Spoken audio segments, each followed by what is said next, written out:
안녕하세요. 사랑과 직업연구소의 정도영입니다. 오늘은 한국인의 소득 분포에 대해서 얘기를 좀 해보려고 합니다.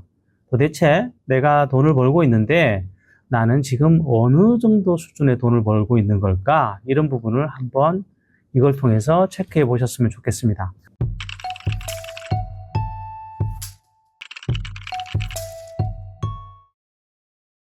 일단 지금 보시는 가구 소득 구간별 월 평균 가구 총소득입니다.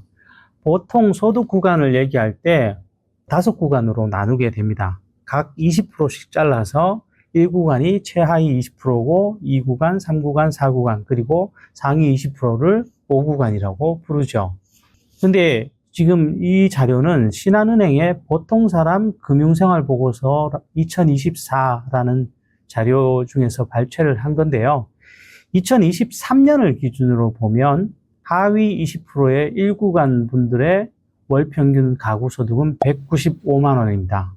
적지 않나요? 혹은 많다라고 생각하시나요? 이게 조금 생각을 해봐야 될 문제입니다. 왜냐하면 가구 소득이니까요. 보통 이 가구에는 한 사람이 있을 수도 있고 서너 명이 있을 수도 있다라는 것이죠. 그리고 5구간을 보면 월 기준으로 1,085만 원입니다. 똑같은 잣대를 들이대서 만약에 4인 가구가 다 같이 돈을 벌고 있다면 1인당 한 270만 원 정도만 받아도 얼추 이 정도는 맞춰지는 거죠. 예. 그래서 1구간과 5구간의 소득 격차는 5.6배 정도 됩니다. 즉 1구간이 5구간의 18% 정도가 된다라는 것이죠. 생각보다 차이가 많이 나나요? 그래도 우리나라는 이 정도면 다른 나라에 비해서는 좀 양호한 축이라고 얘기를 하는데, 그럼에도 불구하고 현실에서 우리가 느끼는 어떤 소득의 격차는 조금 더 벌어지고 있다는 느낌을 받게 되죠.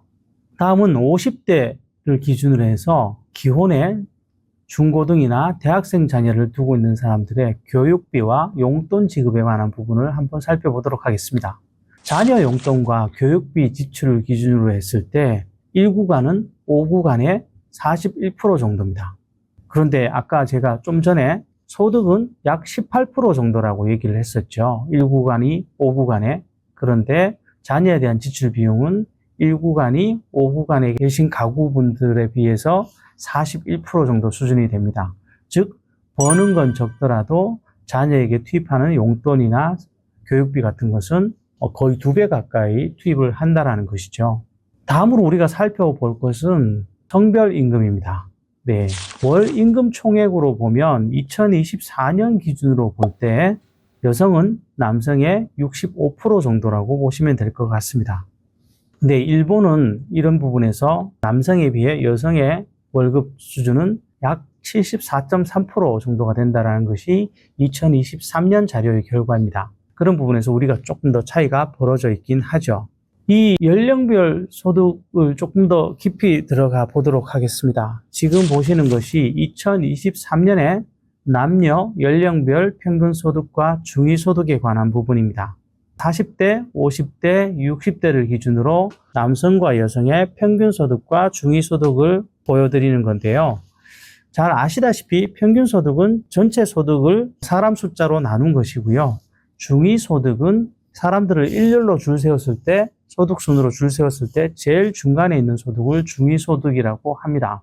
근데 이렇게 나눠보는 이유는 명확하죠. 아시다시피 평균 소득은 중위 소득보다 상당히 높게 나옵니다. 왜냐하면 평균 소득에서는 상위 레벨이 적은 숫자라도 많이 받을수록 이 평균이 위로 가게 되는 문제가 생기는 것이죠. 일단 남성을 보면 50대 평균 소득이 제일 높습니다. 527만 원 정도고요. 그에 비해서 중위 소득은 406만 원입니다. 그런데 40대 남성의 평균 소득은 523만 원, 별 차이가 안 나는데 중위 소득은 451만 원으로 훨씬 높습니다. 이건 왜 이런 일이 벌어지는 걸까요? 네, 바로 40대 쪽에서보다 50대 쪽에서 상위 소득자들이 훨씬 더 많이 벌면서 이 평균이 훨씬 더 위로 쏠리게 됐다는 것을 보여주는 것이죠. 그러다가 60대가 들어가면 평균 소득이 319만 원으로 뚝 떨어지게 됩니다. 여성의 경우는 평균 소득을 기준으로 하면 가장 높은 것은 40대입니다. 40대가 348만 원이고요. 50대부터 300만 원 이하로 떨어지고 60대에는 160만 원 정도가 되는 것이죠. 월 소득과 관련해서 여러 가지 이야기가 있으리라고 생각을 합니다. 그런데 예전에 저는 어떤 유튜버가 제게 이런 걸 물었던 적이 있었어요. 도대체 우리 시대에 개인의 빈부를 결정하는 가장 큰 원인이 뭐냐라고 물으셨었는데, 저는 그때 이렇게 대답을 했습니다. 만약에 상속이라는 것을 배제하고 혹은 결혼이라는 것을 배제하고 보면 가장 중요한 것은 개인이 얼마나 평생 동안 소득을 올릴 수 있는 일자리에 종사했느냐에 달려 있다라고요. 그건 몇 가지 관점이 더 포함이 되는 거죠. 예를 들면 우리가 흔히 말하는 주된 일자리의 재직 기간이 가장 중요하긴 합니다. 보통 이게 12년에서 15년 사이 얘기가 나오는데요.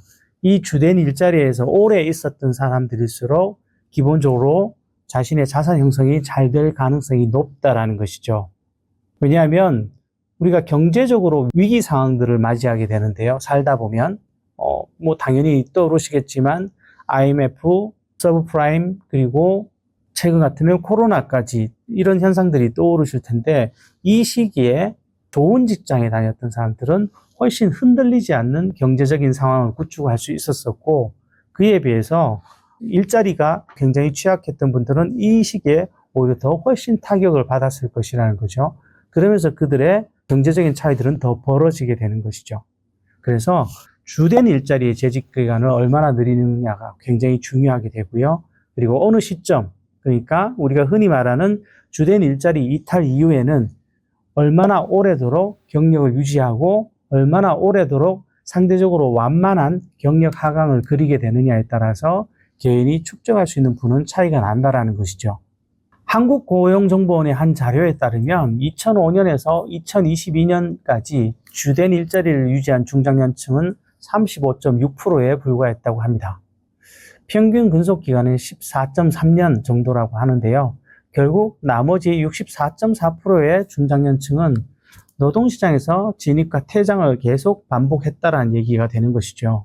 그런데 이렇게 중장년층의 경우 진입과 퇴장을 반복하게 되면 일자리의 질이 굉장히 악화된다는 연구 결과도 있습니다.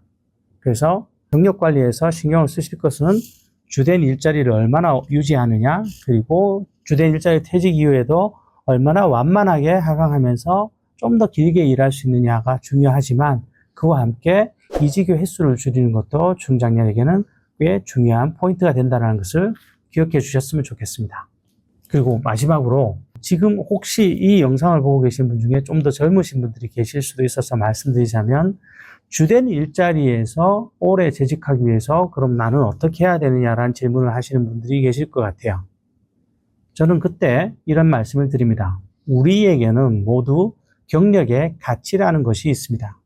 자신이 보유한 경력의 가치라는 것이 보통 이직 시나 퇴직을 했을 때 시장에서 평가를 받게 되죠. 그런데 이 경력의 가치를 얼마나 잘 가꾸느냐, 이것이 결국 관건이 되는 겁니다. 그런 부분들과 관련해서 궁금한 부분들이 있으시면 댓글로 남겨주시면 제가 알고 있는 것들은 또 답을 달도록 하겠습니다.